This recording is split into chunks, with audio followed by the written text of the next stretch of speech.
A história do ser humano é marcada por uma característica fundamental: a diferença. Diferentes culturas, raças, crenças, gêneros, nacionalidades e entre outras. Por um lado, essa diversidade gera uma pluralidade repleta de riquezas e variedades.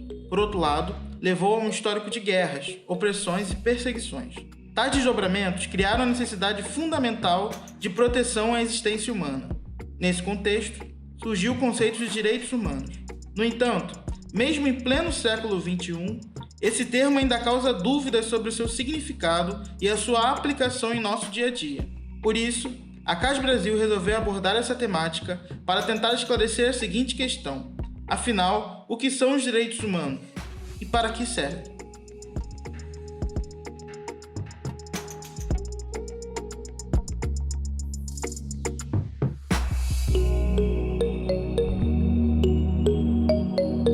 Olá, me chamo Luiz Gustavo, eu sou coordenador de projetos da CAS Brasil. Hoje, nós convidamos vocês a conhecerem um pouquinho mais do nosso trabalho. Para esclarecer essa questão, nós trazemos aqui hoje um convidado especial. Eleonora Ceia possui doutorado em Direito, mestrado em Direito Europeu pela Universidade de Saarland, na Alemanha. Atualmente ela é professora do IBMEC Rio e ex-bolsista da Fundação. Eleonora, muito obrigado pela sua presença, pela entrevista e pela disponibilidade. Obrigada a você, Luiz. Bom, então já direcionando a primeira pergunta, conceitualmente, o que significam os direitos humanos? Luiz, direitos humanos basicamente quer dizer que são bens pertencentes à pessoa humana. E quando eu digo bens, são valores, são bens materiais, imateriais, como as nossas liberdades, que são intrínsecos a toda pessoa que nasce humana. Então, nós temos esse conceito que surge há muito tempo, inclusive já na antiguidade, que é sempre quando se fazia referência à posição das pessoas no universo, e claro, seria uma posição ali especial, no primeiro momento ali, tendo origem na tradição cristã, que sempre conceituava as pessoas como sendo criaturas ali, a semelhança de Deus, e depois também na modernidade, com o iluminismo, sempre trazendo a questão da autonomia, da autodeterminação das pessoas, como ali sendo seres insubstituíveis e não podendo ser instrumentalizados pelo Estado ou por qualquer outro indivíduo, e perpassa ali depois a idade contemporânea, no pós-segunda guerra, com os tratados internacionais de proteção da pessoa humana, e chega nos dias de hoje, sempre ali com o tema da diferença, que é necessário sempre preservar esses direitos inerentes à pessoa humana, mas levando em consideração também as suas diferenças de ordem de gênero, de etnia, de religião. Então, em resumo, são ali valores, são ali, vamos dizer assim, bens, valores que são pertencentes a toda pessoa humana, de caráter material, como a propriedade, por exemplo, e imaterial, como nossas liberdades. Bom, os direitos humanos eles são fundamentos complexos, que são valores, como você bem mencionou, e em muitos casos eles surgem, para quem não trabalha com eles cotidianamente, de uma maneira muito metafísica. Sim. Então, como esses direitos humanos se aplicam na prática? Perfeito. E você tem muita razão quando você diz isso, porque ali no primeiro momento da Idade Moderna, de teorização sobre os direitos humanos, era ali uma conceituação, uma discussão muito abstrata. E isso, com o passar do tempo, foi posto ali em crítica, que era necessário realmente verificar e teorizar sobre a aplicação dos direitos humanos na prática, segundo ali a vida das pessoas em concreto. Então hoje, quando a gente fala de prática, de efetiva prática dos direitos humanos, nós temos que realmente observar que o que está enunciado em leis, na nossa própria Constituição, é realizável, concretizado na prática, na vida diária das pessoas. E isso em várias áreas da nossa vida cotidiana, que seja ali em direitos políticos, de exercer o voto, ou nas nossas liberdades de expressão, de reunião, de associação, ou até mesmo na igualdade de oportunidades, no que diz respeito ali ao acesso de serviços básicos usufruídos por nós e prestados pelo Estado.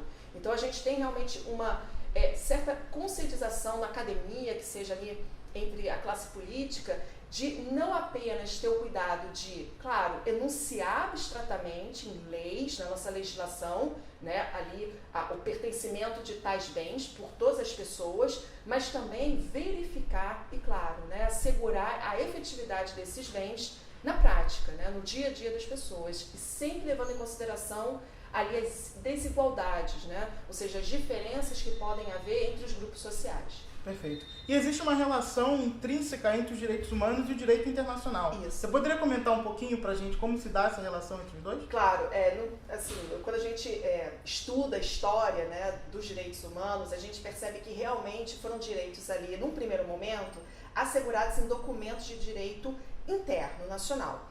Porém, após a Segunda Guerra Mundial, né, devido ali às atrocidades cometidas contra pessoas, contra indivíduos, o que ocorre? Toda uma preocupação se volta para o direito internacional, ou seja, para as relações entre os Estados, em assegurar a proteção dos indivíduos. Porque antes o direito internacional era ali bem reservado só às relações, à proteção dos direitos do Estado, da sua soberania. E após esse conflito mundial seríssimo e gravíssimo, se exatamente transporta a proteção do indivíduo, da pessoa humana, para os fóruns internacionais. E aí a gente passa a ter a criação de vários organismos internacionais de proteção de direitos humanos, a ONU, claro, ali em destaque, mas também mecanismos de proteção regional de direitos humanos. A gente tem aqui na nossa América Latina o sistema interamericano, ao sistema africano, o sistema europeu e, claro, também cortes internacionais, né? Órgãos ali que têm a jurisdição de responsabilizar estados e também indivíduos por graves violações de direitos humanos. Bom, você mencionou anteriormente que os direitos humanos eles partem do princípio, do fundamento da igualdade e da diversidade. Como essa diversidade, a questão das minorias, se relaciona com o tema dos direitos humanos? Muito, né? Muito presente, né? E a nossa Constituição de 88, ela tem uma preocupação com os grupos sociais subrepresentados, né? Com as minorias. Realmente é uma nota, assim, de transição democrática do nosso direito constitucional. Na nossa Constituição, por exemplo, né, o que antes não era nem aventado em textos constitucionais aqui no Brasil, a gente traz a questão da igualdade entre gêneros, né, igualdade salarial, por exemplo. Também temos regras expressas sobre grupos minoritários como povos indígenas e as comunidades quilombolas, né? A Constituição de 88 ela é muito importante nesse sentido, de que ela atribui propriedade a terras às comunidades quilombolas para que elas preservem, perpetuem a cultura delas. Isso é assim de uma importância notória, né?